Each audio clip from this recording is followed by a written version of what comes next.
주스 동안 평안하셨습니까? 어떻게 추석도 잘 보내시고요. 예.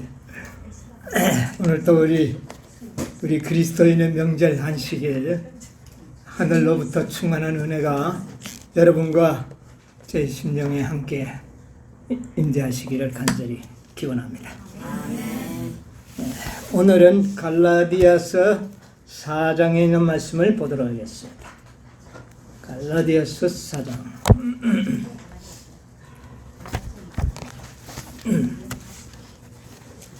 갈라디아 4장 4절로부터 있는 말씀을 제가 읽겠습니다.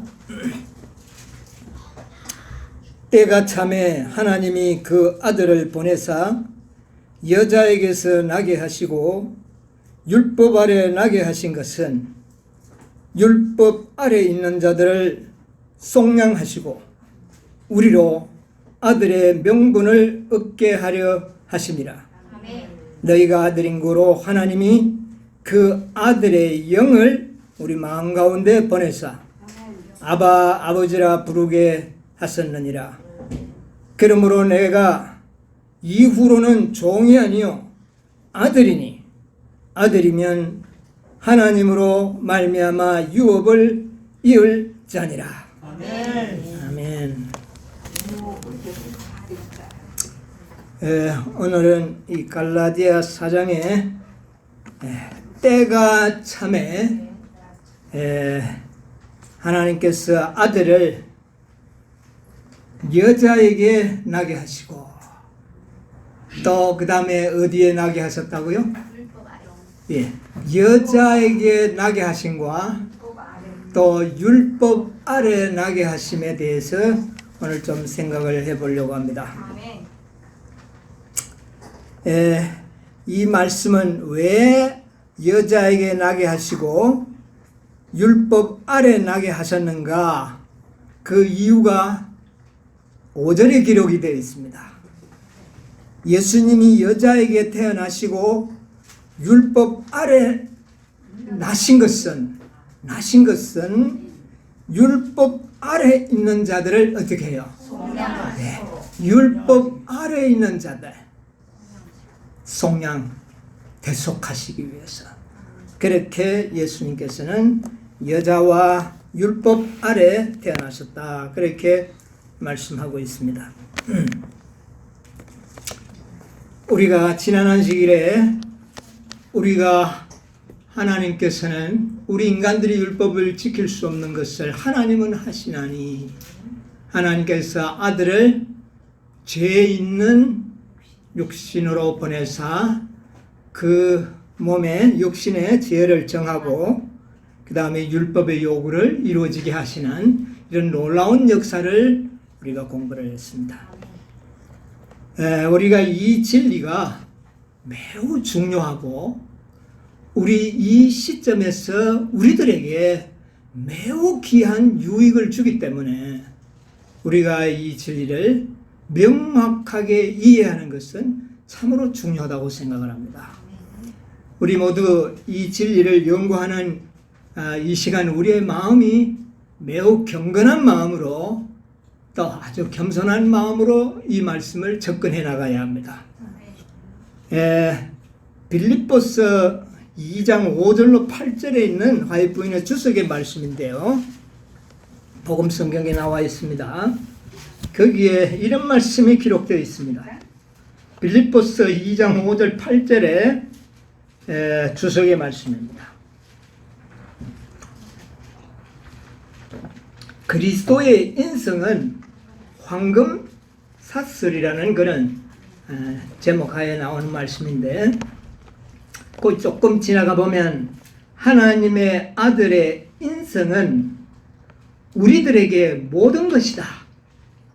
예, 하나님의 아들이 인성을 입으신 것은 우리들에게는 뭐라고요? 모든 것이다. 매우 중요함을 그렇게 강조하는 말씀입니다. 그것은 그리스도의 인성은 우리의 영혼들과 그리스도를 묶는 사슬이요, 그리스도를 통하여 우리를 하나님께 묶어놓는 황금 사슬이다. 이것이 우리의 연구가 되어야 한다. 예. 그런데 이 연구가 오늘날 활발하게 안 되고 있죠. 예, 안 되고 있습니다. 연구가 되어야 한다. 그리스도는 진짜 사람이었고 그가 사람이 되었을 때 겸손한 증거를 보여주신 것이다. 그리고 그는 육체 가운데 계신 또 인간이 있었지만 또 누구였다? 하나님이 있었다. 2000년 전에는 유대인들이 예수님을 인간으로 보는 문제는 하등의 시험거리가 아니었습니다. 네. 그때 예수님이 사람이라고 하는 사실에 대해서는 아무도 의심할 필요도 또 의혹을 가질 필요도 없었습니다. 그런데 그분은 누구 아니라고 그들은 우겼습니까? 네가 하나님의 아들이냐 이렇게. 네. 내가 그러라. 예수님께서는 자신이 하나님됨을 한 번도 어정쩡하게 대답하지 않고 아주 분명하고 확실하게 증거하셨습니다. 그러나 그 말을 하심에 따라서 예수님은 죽음을 초래하게 된 것이죠. 예. 자, 그 다음에 밑에 우리는 누가 한번 읽으실래요? 우리는 인성의 옷을 입으신 그리스도의 신성이라는 제목에 접근할 때 그리스도께서 떨기나무에서 모세에게 하신 다음의 말씀에 주의를 기울이는 것이 좋을 것이다. 내가 선 땅은 거룩한 땅이니 내 발에서 신을 벗으라. 우리가 이 제목을 연구할 때는 배우는 자의 겸손함과 통회하는 마음을 가지고 접근해 가야 한다. 그리고 성육신의 연구는 열매가 풍성한 밭이며 깊이 파고 숨은 보물을 찾는 탐구자에게 풍성하게 보답할 것이다. 예, 그까지만 보겠습니다. 자, 여기 보니까 우리가 이 성육신의 주제에 접근할 때는 마치 모세가 가시덤불에 접근할 때 하나님께서 뭐라 그랬어요? 너 그 땅에서 신발을 벗으라. 네가 선 땅은 뭐라고요? 거룩하다. 그와 마찬가지로 그리스도의 성육신을 연구할 때는 어떤 논쟁의 정신으로 접근해서는 결코 안 된다. 이것은 거룩한 땅에 우리의 신발을 벗는 그런 마음으로 접근하고 이렇게 이 제목을 연구할 때 우리는 겸손함과 통회함을 마음을 가지고 접근해야 한다. 만약 그렇게 접근해서 연구한다면 어떻게 해요? 그 연구의 결과는 열매가 아주 풍성한 밭이며 깊이 파고 이거는 깊은 진리입니다. 슬쩍 지나가는 진리가 아니에요. 깊이 파고 숨은 보물을 찾는 탐구자에게 풍성하게 어떻게 해요? 보답을 주는 진리가 될 것이다. 참 저도 이 성육신의 진리를 연구한 시간이 참 오래됐습니다. 보통 우리 제가 거쳐온 교회들 장감리 교회에서부터 재림교회에서부터 개혁운동을 거쳐오면서 제가 경험을 보면 저 세상 일반 교회, 개신교회와 캐토릭에서는 그리스도의 성육신을 선명하게 그들은 구분짓습니다. 그들은 의심이 없어요. 뭐냐? 예수님은 전혀 죄가 없는 그런 육체다. 거기에 대해서 그들은 흔들림이 없는 믿음을 가지고 있어요. 그리고 그렇게 하도록 하기 위해서 예수님이 죄 없는 육체가 되도록 하기 위해서 천주교회에서는 마리아조차도 무구회태설을 주장합니다. 원죄가 없는 여인이었다. 그러므로 예수님은 원죄가 없이 태어났기 때문에 죄 없는 육신이다. 아주 천주교는 양심적으로 그렇게 논리를 정리를 했습니다. 예, 그들이 양심입니다. 왜냐하면 마리아가 죄 있는 육체라면 예수님이 죄 있는 육체라는 사실을 부인할 수가 없기 때문에 마리아부터 무구혜태를 만드는 겁니다. 원죄가 없는 죄. 그들이 현명하죠. 자, 그래서 천주교회는 그렇게 믿고 있습니다. 그 다음에 개신교회는 예수님은 죄 있는 육신의 모양으로만 생각을 합니다. 모습으로만 왔지 내용은 우리와 뭔가 다르다.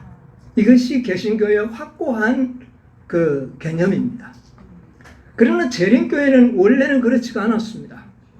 재림교회는 좋은 진리를 믿고 있었어요. 그런데 여러분 작년에 재림교회 안에 성육신의 파동이 한번 일어났죠. 일어날 때에 많은 사람들이 개신교회를 접근하려고 했던 사람들이 만들어낸 진리가 예수님은 우리와 똑같은 연약한 육신을 가져왔다. 배고프고 또 뭐 슬픔을 느끼고 고통을 느끼는 그런 육체는 가져왔으나 그의 마음만은 전혀 어떤 그 유전적인 영향을 받지 않는 그런 어떤 성질의 육체를 가지고 있었다. 이렇게 결론을 오늘날에 짓고 있는 것 같아요. 자세히는 제가 요즘에 와서는 잘 모르지만 처음에는 재림교회 예수님은 죄 있는 육신으로 믿었습니다.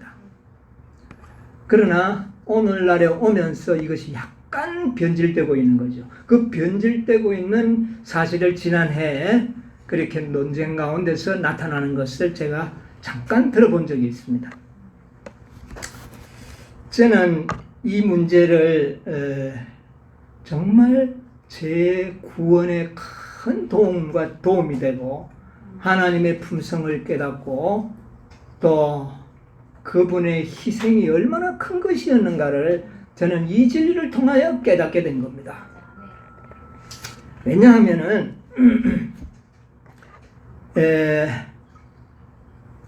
화이트석 요한복음 1장 14절에 보면 이런 말씀이 있습니다. 화이트석 요한복음 1장 14절에 성육신 그 측량할 수 없는 신비라는 그런 소제목에서 어떤 천사들보다도 훨씬 뛰어나시고 존귀와 영광에 있어서 아버지와 동등하신 그분이 인성의 옷을 입으시다니 신성과 인성이 신비롭게 연합되어 사람과 하나님이 어떻게 해요? 하나가 되셨다. 이 연합 속에서 우리 타락한 인류는 무엇을요? 이 타락한 인류는 신성과 인성의 연합 속에서 소망을 발견하게 될 것이다. 저는 이 속에서 소망을 발견하게 됐습니다. 첫째는 하나님의 깊은 희생. 정말 예수님이 죄 있는 육신으로 오신 그 위험성, 얼마나 구속의 경륜이 위험한 예수님이 자칫 생각으로도 죄로 기울어지는 그런 죄를 지었다면은 아담에게 내렸던 그 하나님의 저주가 그에게도 내릴 수 있는 위험성을 가진 인성을 취하셨다는 것입니다. 그래서 우리가 예를 들면 죄 없는 인성으로 와서 우리를 구원한 거 그렇게 할 수가 있습니다. 하나님께서 그렇게 깨달았을 때와 죄 있는 인성 위험을 무릅쓰고 이 땅에 오셔서 그 모든 악의 죄를 이기고 승리하신 그 놀라운 사랑, 이것을 비교해 봤을 때 하나님의 희생이 얼마나 더 크다는 것을 어떻게 해요, 여러분? 직감적으로 깨닫잖아요. 분명히 죄 없는 육체와 죄 있는 육체와의 차이는 엄청난 결과의 차이가 우리에게 있기 때문에 그렇습니다. 그걸 깨닫게 되고, 두 번째, 저는 이 성육신의 진리를 통하여 복음을 완전히 이해할 수 있었습니다. 복음을 깨닫는 일에 이 진리를 깨닫고 난 다음에 저는 칭의, 성화, 온전함에 대한 우혹이 내 마음에서 싹 사라져 버렸습니다. 과연 정말 우리가 온전하게 되지 못하는 것이 이상할 정도로, 그 일을 위하여 예수님께서는 죄 있는 육신을 가지고 이 땅에 왔었기 때문에 그렇게 오신 목적이 거기에 있었다는 거예요. 지금 이 갈라디아 4장에 있는 이 말씀도 그겁니다. 여자에게 태어나시고, 여러분 이 존스는 이 여자에게 태어나신 사건을 뭐라고 잠시 설명을 했느냐 하면은 죄가 어디부터 시작했습니까? 여자에게부터 시작이 됩니다. 그래서 죄가 시작된 그곳을 정복하시고 그 여자의 죄 있는 육신을 취하심으로 죄를 승리하신 것으로 나타납니다. 그리고 완전한 승리, 그 승리를 우리에게 주시겠다. 이것이 구속의 경륜이요 복음의 결정체다. 이렇게 설명을 하고 있습니다. 여러분 이렇게 우리가 깨닫게 될 때에 정말 그리스도가 우리와 죄 없는 육체로 왔다면 우리가 그리스도와 같이 된다는 게 계속 의혹과 의혹의 사이일 수밖에 없어요. 그런데 이것을 딱 깨닫는 순간 그리스도의 이 땅의 구속 사업의 절정은 우리를 죄 있는 우리가 죄 없는 생애를 살 수 있도록 하기 위해서 죄 있는 육체를 가지고 오셨다는 이 놀라운 진리를 깨닫게 될 때에 복음을 완전히 이해하게 됩니다. 그래서 이 여러 가지 많은 유익이 있지만은 저는 이 두 가지 측면을 저는 크게 좀 여러분에게 말씀드리고 싶어요. 그래서 정말 우리가 이 성육신은 어떤 다른 어떤 생각보다는 우리가 이런 깊은 하나님의 품성과 복음을 깨닫는 일의 열쇠가 되었으면 좋겠습니다. 그 목적으로 연구되어야 해요. 우리가 이 말씀은. 자, 그래서 이 갈라디아서에서 잠시 보면 여인에게서 태어났다. 여인은 우리와 동일한 죄 있는 육체였고, 그 다음에 율법 아래 태어났다 그랬어요. 여러분 율법 아래 있을 경우는 어떤 경우에 율법 아래가 되는 겁니까? 여러분 죄와 상관이 없다면 율법 아래가 될 수가 없는 거예요. 예수님이 율법 아래 태어났다는 것은 그 육체에 뭐가 있었기 때문에 죄라는 인간의 본성을 취하셨기 때문에 그는 율법 아래 된 거예요.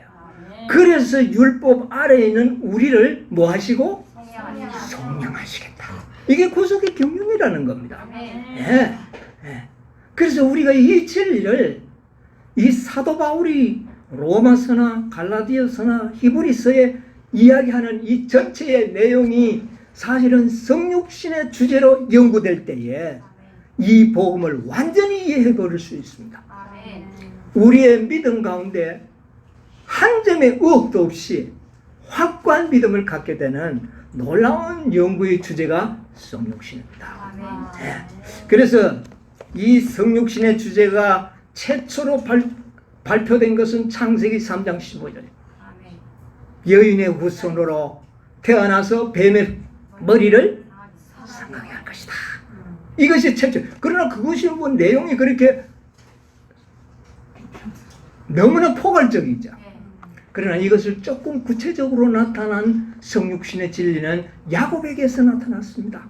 자, 우리 창세기에 있는 말씀 한번 찾아보도록 하겠습니다. 창세기 28장 10절로 12절.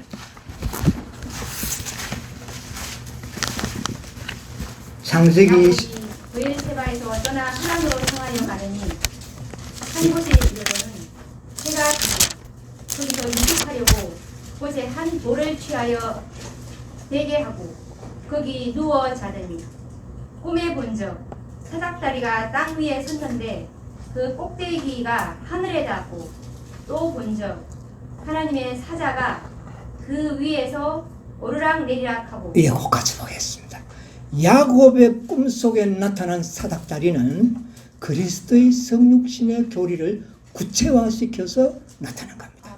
아주 자세한 것은 아니지만 분명하게 보여준 겁니다. 왜냐하면 사다리가 완전히 땅에 닿았습니다.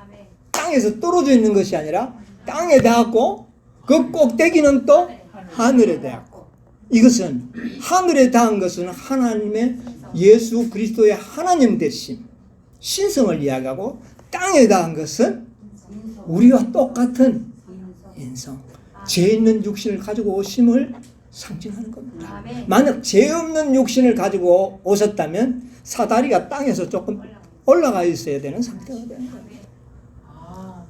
그래서 이 꿈에 본 야곱의 사닥다리는 예수님의 성육신을 가장 간단하면서 확고하게 보여주는 진리입니다. 그는 하나님이셨고 그는 우리와 동일한 인간이 되셨다.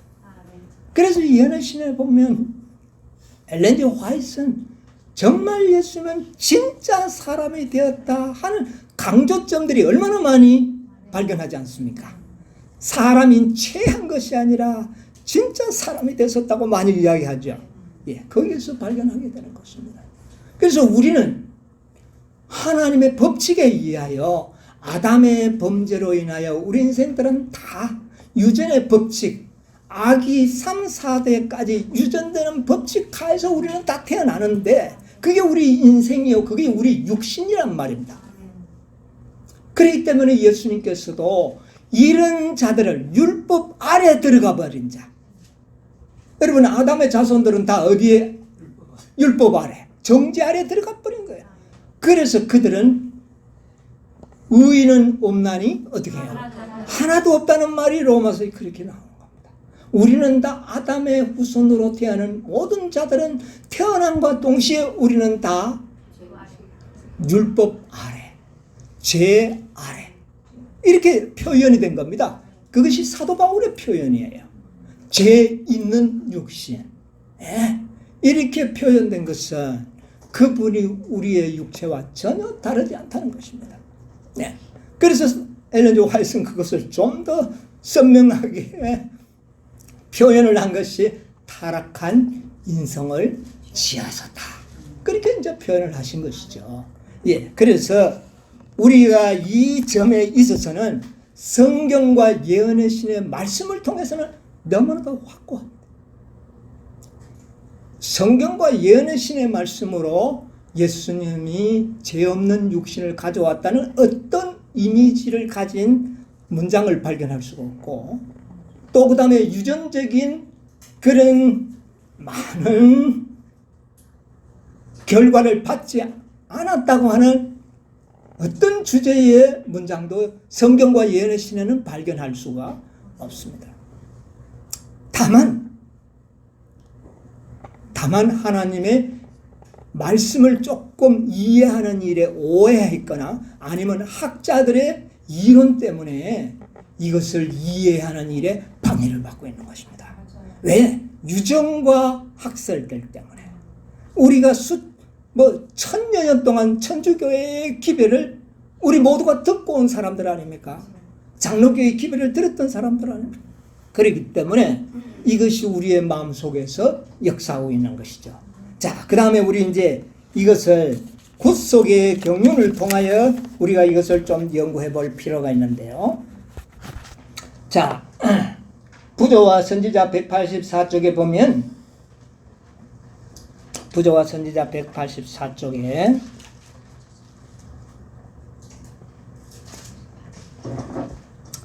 이 이상 가운데서 굿속의 경륜이 야곱에게 나타났는데, 꿈속에 나타난 것은 뭐가 나타났다고요?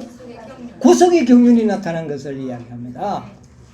나타났는데 완전하지는 않았으나 그 당시 그에게 필요되는 부분만큼만 어떻게 해요? 나타나. 그러니까 굿속의 경륜은 점점 밝아지는 것을 우리가 알 수 있죠. 그 다음에 조금 넘어가서 그 사닥다리는 하나님께서 정하신 교통의 매개인 예수님을 나타낸다. 예, 사다리 자체가 누구를 나타낸다고요? 예수님을 나타내는 겁니다.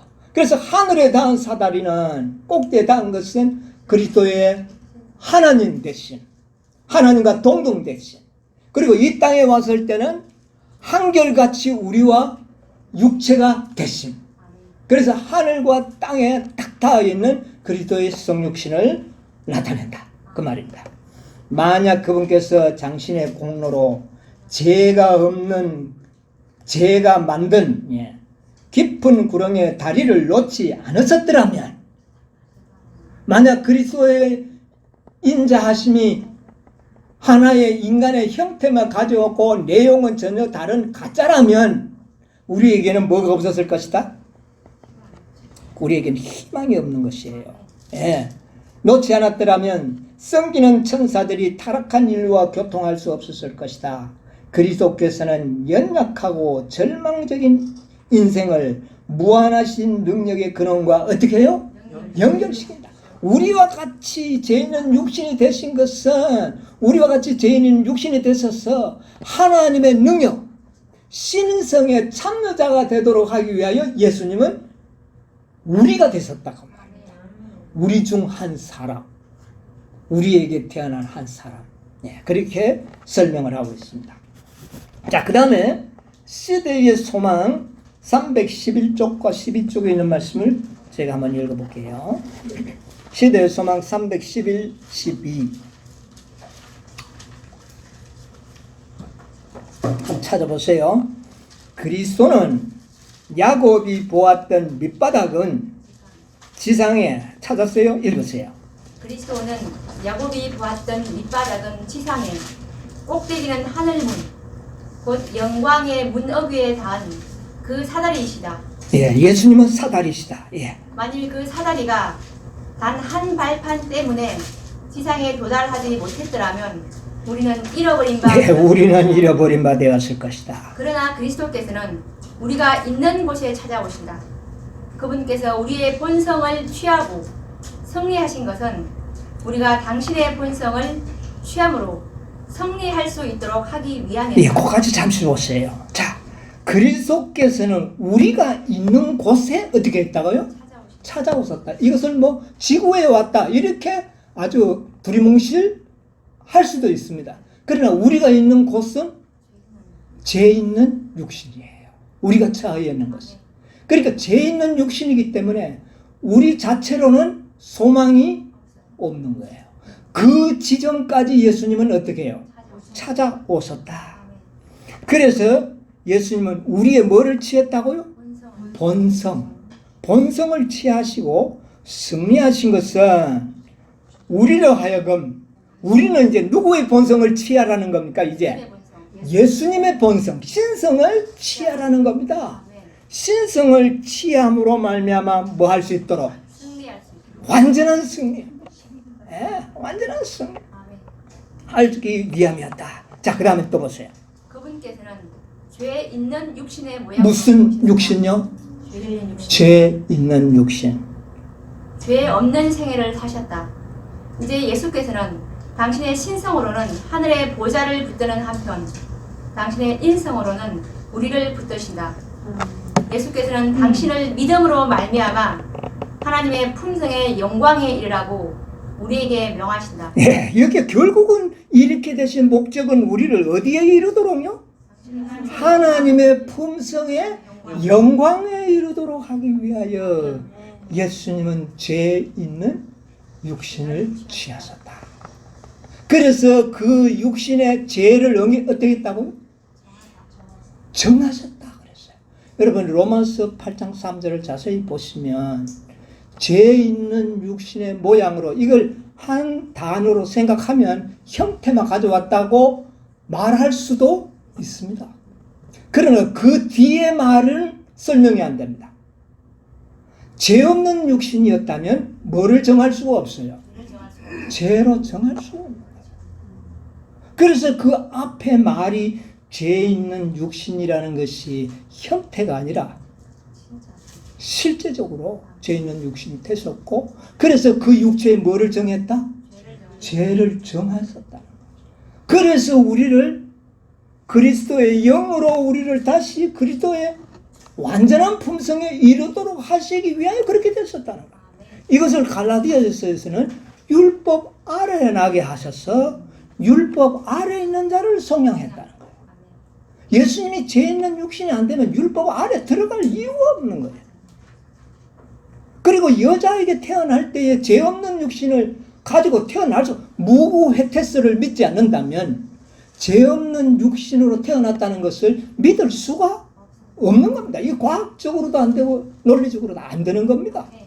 그런 의미에서 저는 천주교회가 가르침이 상당히 양심적이라고 이야기하는 겁니다. 왜? 마리아를 완전 전혀 다른 육체로 만들 때는 예수님이 뭐 없는 육체가 될 수 있어요. 죄 없는 육체가 형태만 가져온다는 거죠.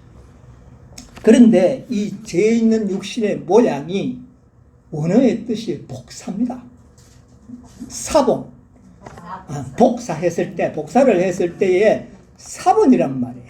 자, 그럼 사본이라는 것은 내용이 다른 겁니까? 아니면 원본이냐 사본이냐의 차이입니까? 네, 내용은 같다는 겁니다. 그래서 이 문장 속에서 자세히만 우리가 좀 들여다본다면 결코 이 문장을 오해할 필요가 없다는 거죠. 절대로 오해할 필요가 없어요. 네. 그래서 그 목적이 뭐냐면은 우리를 하여금 하나님의 품성의 영광에 이르도록 하기 위해서 그렇게 했다는 거죠. 이게 믿음으로 말미암는 의의가 아닙니까? 네. 이렇게 깨달으면 우리가 온전하게 될 수 있다는 것은 전혀 의심의 여지가 없어요. 왜? 예수님이 그 모본을 어떻게 했기 때문에? 보여주셨기 때문에. 네. 이것을 이해하는 것이 참으로 중요한 것입니다. 그래서 정말 이 성육신의 진리는요, 거룩한 땅에 쓰는 것입니다. 신발을 벗어야 돼요. 우리 경건한 마음 가지고 그렇게 겸손한 마음으로 연구할 필요가 있습니다. 그런데 이것을 제가 종종 자주 이야기하기를 구속의 경륜으로 이해하지 않으면 이것은 논쟁의 주제밖에 되지 않는다는 말을 많이 합니다.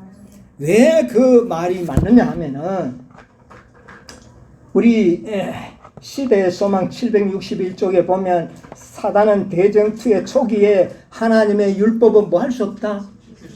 지킬 수 없다 그랬어요. 지킬 수 없다. 그리고 죄인이 용서받는 것은 불가능하다고 그렇게 이야기를 했습니다. 그렇죠? 결코 못 지킨다. 그 다음에 부조와 선지자 69쪽에 보면 대쟁투의 최초부터 모든 싸움의 발단은 무엇이다? 하나님의 율법에 관한 것이었다. 여러분, 우리가 자주 되뇌이듯이 하는데 이걸 우리가 성육신에 대입하지 않으면 정말 논쟁밖에 되지 않는 그런 결과가 될 수 있어요. 네. 자, 그러면 이제 보세요. 시대의 소망 117쪽에 보면 117쪽에 무슨 말씀이 있느냐면은 사단은 하나님의 율법은 불공평하고 순종할 수 없다는 증거로서 아담의 범죄를 가르쳐왔다. 자, 아담이 범죄함으로 그 후손으로 태어나는 아담뿐만 아니라 그 후손은 다 어디에 태어나 버립니까? 죄 아래, 율법 아래 태어나서 율법 아래 태어나기 때문에 그들은 율법을 지킬 수가 없어요. 지키려고 그러면 정죄밖에 안 온 겁니다. 너는 죽어야 된다는 거예요. 네, 죽어야 된다. 그러므로 증거가 바로 인간 자체입니다. 죄 있는 육신을 가진 인간들은 율법을 지킬 수 없다. 이것이 사단의 말인데 맞아요. 맞다는 말이냐. 자, 그 다음에 보세요. 그리스도께서는 찾았습니까? 네, 읽어보세요. 그리스도께서는 우리와 같은 인성으로 무슨 인성? 우리와 같은 형체만 온 것이 아닙니다. 같은 인성으로. 그 다음에 읽었어요. 아담의 실패를 만회하신 자, 순종할 수 없다는 증거로 삼았다면 예수님이 같은 인성으로 와서 이 아담의 실패의 결과를 어떻게 해요? 만회한다는 거예요. 그러면 증거가 되도록 하기 위해서는 우리와 똑같은 유전적인 죄의 결과를 받지 않고 죄 있는 육신이 되지 않는 상태에서 죄 없는 상태로서 율법을 지켰다면 그거는 법적인 증거는 안 되는 겁니다. 만약 그런 증거라면 사단이 어떻게 할까요? 그거는 증거가 될 수 없습니다. 증거가 될 수 없다. 그래서 구속의 경륜으로 이것을 연구해야 된다는 겁니다. 그런데 구속의 경륜을 연구하지 않으니까 이것을 이해하기가 힘들어지고 인기 있는 편을 택하게 되고 많은 사람들이 믿는 쪽으로 자꾸 기울여져 가는 겁니다. 오늘날 재림 성도들이 그렇게 되고 있는 경향이에요. 자꾸 형태만 가져왔지 실제적으로 우리의 내용은 다르다는 이야기입니다. 그래서 이제 엘렌 G. 화이트의 성량을 가졌다 뭐 이런 이야기 끄집어내거든요. 성량은 기울어짐입니다. 예수님은 그렇지 않았어요. 한 번도 기울어지지 않았어요. 생각으로도 진행하지 않았어요. 어떻게 그렇게 할 수 있었느냐? 성령으로 나섰기 때문에. 그 이야기가 거기에 나오는 겁니다. 예, 우리도 이제 성령. 그래서 하나에서 난지라. 예, 하나에서 난지라. 예, 이 이야기가 그렇게 되는 거예요. 자, 그 다음에 만회하실 것이다. 읽어보세요. 그러나 유혹자의 공격을 받았을 때 아담은 아무런 죄의 영향을 입지 않았다. 아담은 완전한 장년으로 몸과 마음에 충만한 활력을 소유하고 있었다. 그는 에덴의 영광에 둘러싸여 있었고 날마다 하늘의 천사들과 교통하고 있었다. 예수께서 사탄과 상대하기 위하여 광야에 가셨을 때 자, 인간에 오소서 광야에 사단에게 시험을 받으러 가실 때 그렇지 못했다. 4,000년간 인류는 체력과 정신력과 도덕적 가치에 있어서 퇴보하였다. 자, 여기 뭐만 퇴보되었습니까? 신체만 퇴보되었습니까? 정신, 도덕 다 퇴보되었다. 예. 그리스도께서는 퇴보한 인류의 연약함을 예, 바로 이겁니다. 그렇게 퇴보된 연약함, 그런 육체를 취하셨다. 예.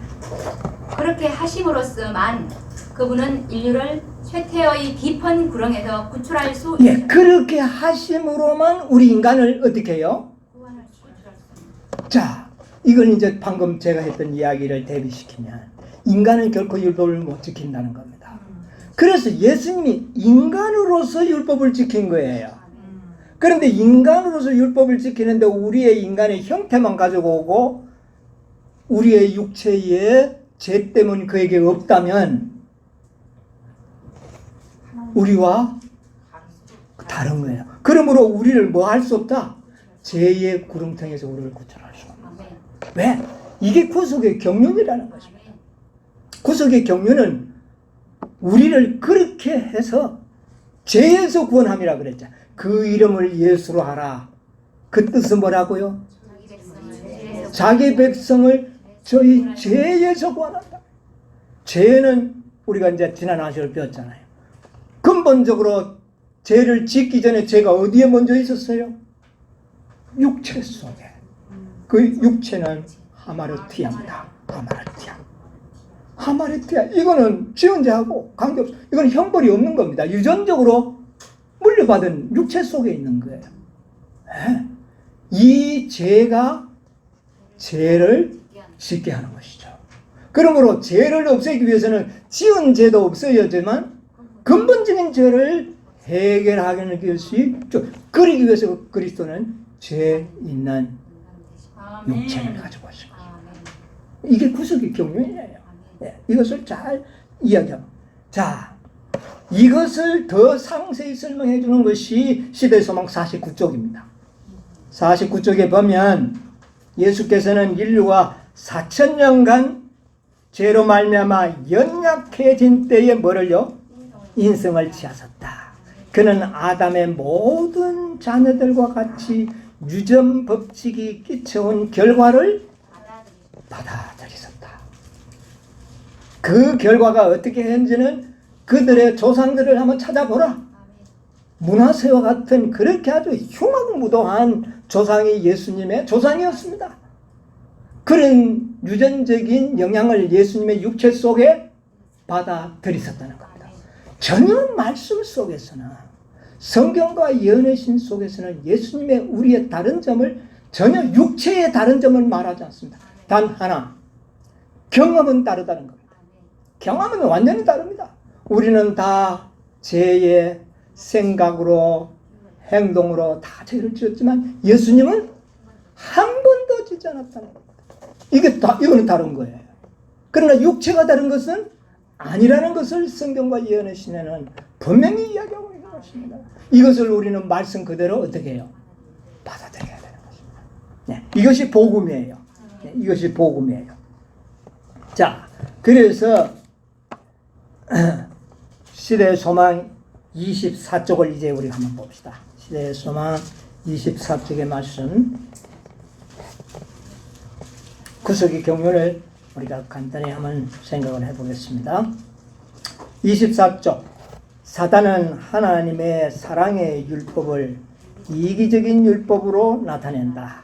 예, 읽어주세요. 그는 우리 인간이 그 교훈에 순종하는 것이 불가능하다고. 예, 여기 뭐라고 이야기합니까? 인간은 불가능하다. 예, 다음에 그는 우리 시조의 타락과 그에 따르는 모든 재난과 책임을 창조주에게 지우고 사람들로 하나님을 죄와 고통과 사망의 창시자로 여기게 한다. 예수께서는 이런 기만을 폭로하실 것이다. 자, 예수님이 오신 것은 이런 기만을 어떻게 하겠다고요? 폭로하시기 위하여 오셨다. 그 다음에 보세요. 그분은 우리 중 하나가 되어 그래서 우리 중 뭐가 됐다고요? 우리 중 하나가 되어 무슨 모범? 순종의 모범을 주실 것이었다. 그 다음에요. 이 일을 위하여 그분은 인성을 취하시고 이 일을 하기 위해서는 뭐를 취해야 된다고요?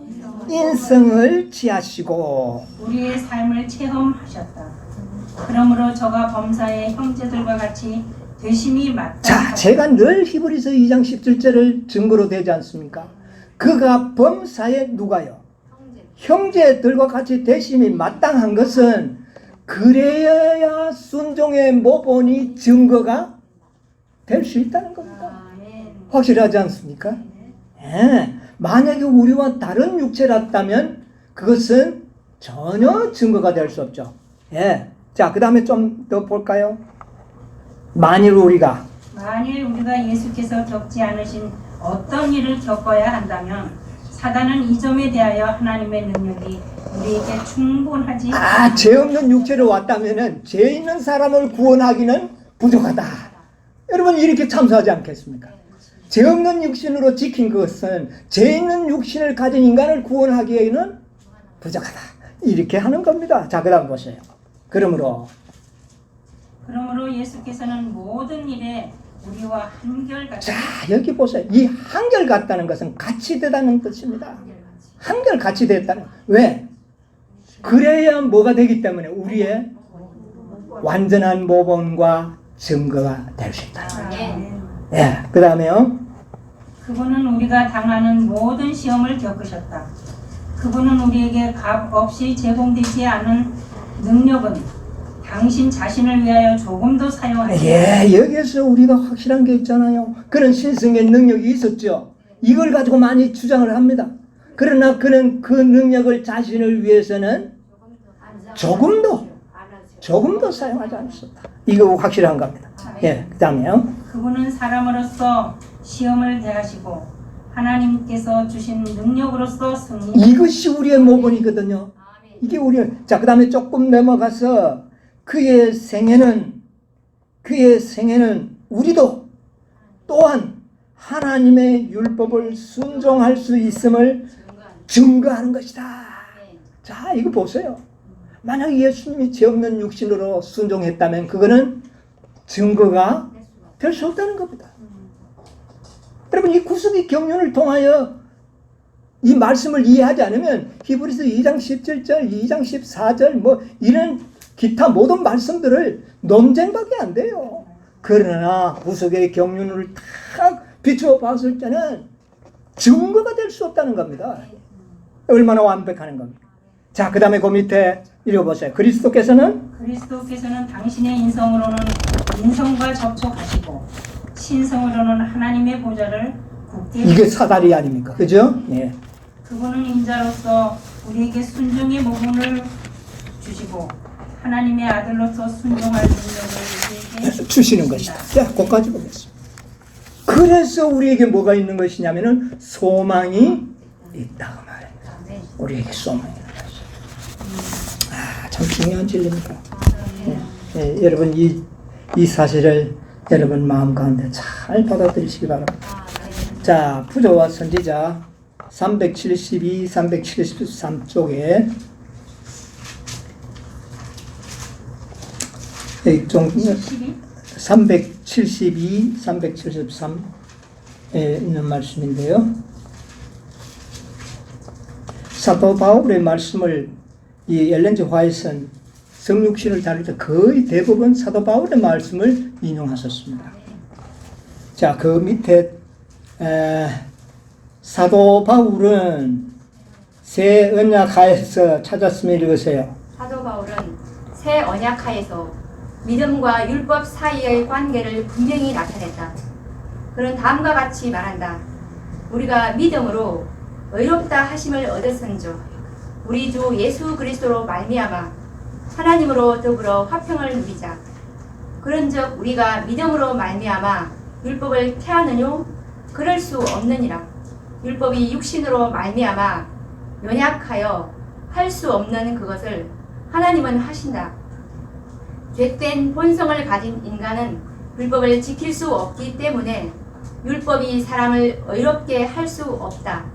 그러나 하나님은 하시나니 곧 죄를 인하여 자기 아들을 죄 있는 육신의 모양으로 보내어 육신의 죄를 정하사 육신을 쫓지 않고 그 영을 쫓아 행하는 우리에게 율법의 요구를 이루어지게 하려 너무나도 분명하지 않습니까? 아멘. 너무나도 분명한 겁니다. 성경과 예언신을 봤을 때는 추호의 의심의 그림자가 있을 수가 없어요. 왜냐하면 율법이 우리가 지킬 수 없는 것은 뭐 때문에 못 지킨다고요? 여기 말씀 그대로 육신이 연약해서 못 지킨다 그랬거든요. 그런데 예수님도 육신이 4,000년간 그 모든 유전을 받아들였기 때문에 연약하여진 인성을 취했다. 그럼 예수님도 연약한 육체예요. 그렇잖아요. 연약한 것이 예수님은 연약한 게 육체가 아니에요. 연약한 육체였어요. 그런데 하나님은 하신다는 겁니다. 어떻게 할 수 있느냐? 영을 쫓아 살면, 영으로 태어나고 영을 쫓아 살면 연약한 육체를 가진 자들도 할 수 있다는 것이죠. 이걸 보여주기 위하여 예수님도 연약한 뭐를 가지고 왔다고요? 왜 연약한 육체가 되었느냐? 죄된 본성을 취했기 때문에 연상이다. 여러분, 죄와 관련이 없이 연약해질 수 있나요? 근본적으로 생각해 보세요.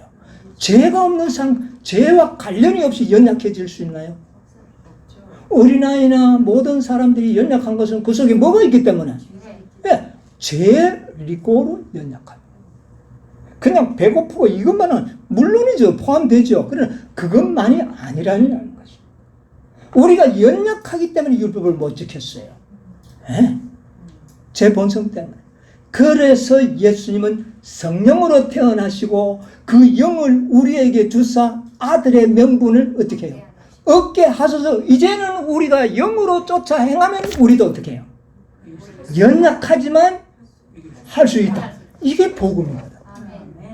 그 일을 예수님께서 친히 모본으로 보여주시고 증거로 나타내셨다는 겁니다. 그러므로 사단의 머리를 예수님은 어떻게 해요? 부숴버린 겁니다. 부숴버린 거예요. 근데 부수었는데 왜 끝이 안 왔느냐? 구속의 경륜은 여유가 있고 넉넉해야 한다. 더 넉넉하게 하시기 위해서 우리 인간들도 영으로 태어나서 사단의 머리를 부수는 것까지가 구속의 경륜이다. 여러분, 이 진리를 깨닫는 일은 정말 놀라운 일이고 복 있는 것입니다. 네. 그래서 육신의 죄를 정했다는 겁니다. 네, 육신의 죄를 정했어요. 그래서 율법 아래 됐고, 그래서 율법의 저주를 받으셨다는 것입니다. 여러분, 율법 아래 있으면 율법의 뭐를 받게 됩니까? 저주를 받게 되는 겁니다. 율법의 저주는 사망이에요. 여러분, 죄와 관련이 없이 죽음은 존재하지 않습니다. 여러분, 잘 생각해 보세요. 죄가 없는데 죽음이 있다는 것은 하나님의 질서 속에는 없어요. 죽음이 꼬로 죄예요. 예수님이 죄 없는 육신이라면 죽을 수가 없는. 육체에도 죄가 없고 생애에서도 죄가 없는데 왜 죽습니까? 십자가의 죽음이 가능할까요? 여러분요, 십자가의 그 죽음이 가능했던 것은 죄 있는 육체였기 때문에 가능했던 겁니다. 이건 놀라운 진리 아니에요? 정말 우리가 앞으로 깨닫는 진리를 명확해야 됩니다. 사단이 의혹을 집어넣을 수 없는 그런 명확한 진리를 우리가 깨달아야 된다. 자, 그래서 우리는 이 로마서 8장 3절 4절을 다시 한번 읽어볼게요. 율법이 육신으로 말미암아 연약하여 할 수 없는 그것을 하나님은 하시나니 곧 죄를 인하여, 그 죄가 누구 때문에? 우리가 죄를 인하여 자기 아들도 뭘 어떻게 했다가요? 네? 우리가 죄가 있기 때문에 자기 아들도 어떻게 해요? 죄 있는 육신의 모양으로 보내요. 근데 모양이 형체만으로도 설명이 가능하니까 논쟁이 되는데 그 뒤에 말이 중요합니다. 보내요. 뭐를 정해버렸다고요? 육신의 죄를 정하사. 이 죄는 유죄의 선고를 이야기한다. 정하사 육신을 쫓지 않고 이제 우리가 그 영을 쫓아 행하는 우리에게도 뭐가 이루어지는가? 율법의 요구가 이루어지게 하려 하시며, 우리에게 율법의 요구가 이루어지도록 하기 위하여 죄 있는 육신으로 오셨다는 사도 바울의 가르침이에요. 여러분 놀랍지 않습니까? 네? 그래서 죄가 죄내가를 짓는다. 이걸 여러분 깨닫고 난 다음에 이제 로마서를 한번 다시 읽어보세요. 아주 정광석화 같이 다이아몬드 빛같이 빛이 반짝반짝하는 말씀들을 많이 발견하게 될 것입니다. 그러면서 히브리서 2장 14절로 17절도 또 한번 보세요. 한번 누가 읽어보실래요? 히브리서 14장 17절로 14절로 17절. 2장 14절로. 내 형제들아, 만일 사람이 믿음이 있노라 하고 행함이 없으면 무슨 이익이 있으리요? 그 믿음이 능히 자기를 구원하겠느냐? 만일 형제나 자매가 헐벗고 일용할 양식이 2장 14절로 17절. 자녀들은 2장 14절. 예. 2장? 예. 자녀들은 혈육에 함께 속하였음에 그도 또한 한 모양으로 혈육에 함께 자, 여기 보니까 그랬죠. 자녀들은 어디에 속했다고요? 혈육. 이것은 피와 살을 가진 우리의 몸을 이야기합니다. 예. 속하였음에 그도 또한 여기에 뭐라고요? 근데 여기에 모양과 로마서 8장 육신의 모양은 모양이 한글로는 동일한 모양인데 원어는 단어 자체가 다릅니다. 이 죄 있는 육신의 모양은 사본, 복사본, 또 형상 이런 뜻이지만 여기에 나오는 이 또한 한 모양은 같은 동일한 방법으로라는 뜻입니다. 동일한 방법으로. 예수님도 동일한 방법으로 육신에 함께 속하셨다 그 말이에요. 그래서 이 단어의 뜻이 다르기 때문에 그걸 알았어. 그 다음에 계속 보세요. 사망의 세력을 사망의 세력을 잡는 자 곧 마귀를 없이 하시며 또 죽기를 무서워함으로 일생에 매여 종노릇하는 모든 자들을 놓아주려 하심이니 이는 실로 천사들을 붙들어 주려 하심이 아니요 오직 아브라함의 자손을 붙들어 주려 하심이라. 그러므로 그러므로 이제 위에 모든 내용을 이제 결론 짓는 것이 뭡니까? 그러므로 저가 범사의 형제들과 같이 되심이 우리와 똑같이 되심이 뭐하다? 마땅하다. 여러분 이것은 우리 의심할 필요가 없지 않습니까? 이는 하나님의 일에 자비하고 충성된 대제사장이 되어 백성의 죄를 구속하려 하시니 이게 예수의 이름의 본뜻 아닙니까? 우리를 죄에서 어떻게 해요? 구원한다. 그래서 예수님의 성육신은 우리를, 그래서 두 가지의 죄를 이야기하지 않습니까? 두 가지의 죄는 두 가지의 사망과 동일한 결론이 나지 않습니까? 첫째 사망은 죄인은 육신의 사망이요. 둘째 사망은 지은 죄의 사망입니다. 이거 구분되지 않습니까? 네. 그래서 예수님께는 십자가에서 첫째 사망과 둘째 사망을 동시에 다 해결해 버린 겁니다. 육체를 십자가에 못 박음으로 인해서 우리를 새 육체로 갈아입힐 수 있는 근거를 마련해 버린 겁니다. 이제는 우리가 이 죄 있는 육체를 뒤집어 쓰고 살 이유가 없는 거예요. 그래서 우리를 죄 없는 육체로 바꿔버린 거예요. 자, 이거 아주 중요한 이야기죠. 자, 그래서 우리가 본문에 있는 이 말씀, 율법 아래. 네? 율법 아래라는 말은 죄와 관련이 없는데, 율법 아래라는 말은 존재할 수가 없다. 율법 아래에 있는 자들은 율법의 저주를 받게 된다. 그래서 예수님은 율법의 저주를 받은 바 되사. 우리 대신 그분이 뭘 받은 겁니까?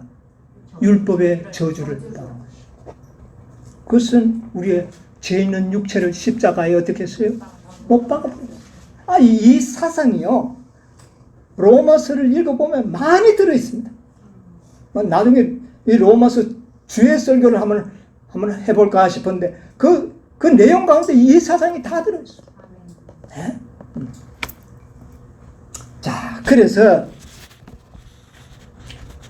여러분 여기에 이제 화이트석 요한복음 1장 14절에 있는 말씀을 하나 보고 한두 절 더 보고 마치도록 하겠습니다. 여기 보면 완전 무죄에 있었던 그리스도의 인서. 네, 봤죠?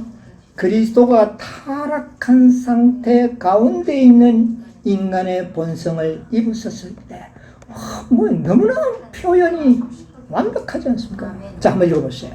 그리스도가 타락한 상태 가운데 있는 인간의 본성을 입으셨을 때 그는 죄에 조금도 참여. 그러나 죄에는 어떻게 해요? 조금도 참여하지 않았다.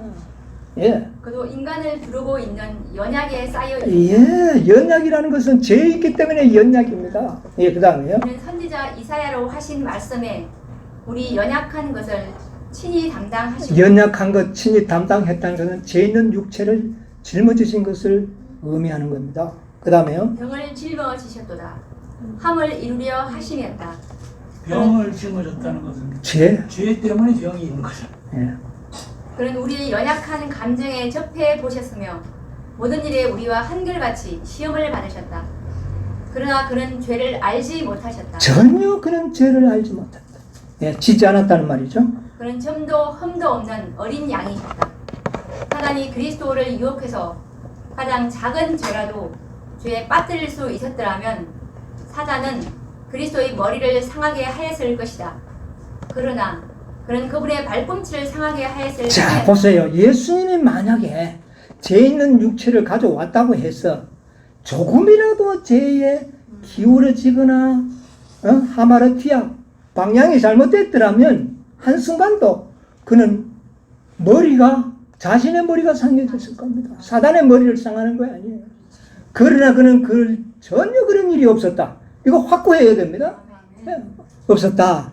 다만 그는 발꿈치만 어떻게 했다고요? 머리를 상하지 않고 어디만 상했다고요? 발꿈치는 왜 상합니까? 죄도 없는데. 여러분, 발꿈치가 왜 상합니까? 발꿈치 상했다는 말이 뭡니까? 죄 있는 육체의 십자가의 죽으심을 이야기하는 겁니다. 만약 죄 없는 육체가 왔다면 어떻게 죽습니까? 그러나 죄 있는 육체가 십자가에 어떻게 해요? 멸한 바 되는 거예요. 그러나 육체는 죽었어요, 안 죽었어요? 그것이 발꿈치에서 상한 거예요. 그게 성육신의 진리입니다. 발꿈치가 상하다. 물렸다는 말이에요. 왜? 죄가 있기 때문에 물린 거예요. 육체의 뭐를 정했기 때문에? 죄를 정했기 때문에 죽은 거예요. 육체는 죽어야 돼. 예수님의 육체도. 그렇죠? 예, 그래서 거룩한 육체로 부활하는 것이죠. 예. 자, 발꿈치를 상하였을 뿐이다. 그 다음에 읽으세요. 그리스도의 머리에 상처를 받았다면 인류의 희망은 사라졌을 것이다.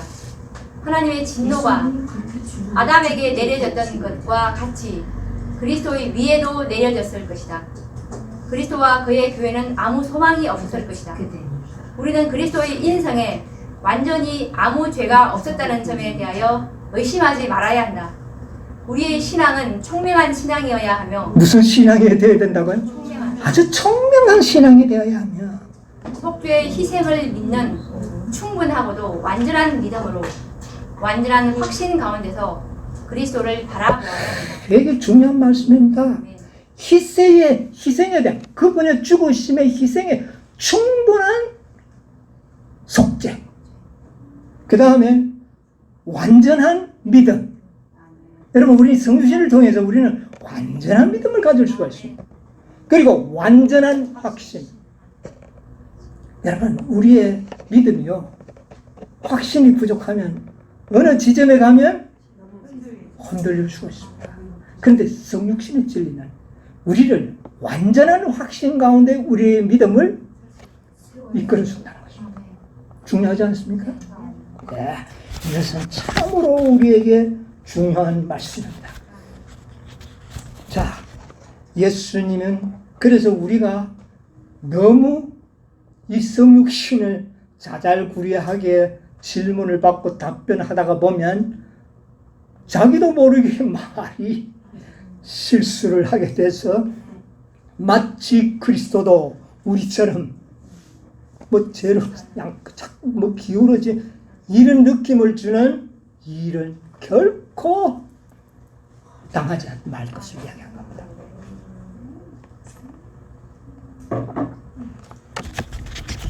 자, 한 말씀 읽고 마쳐야 되겠네요.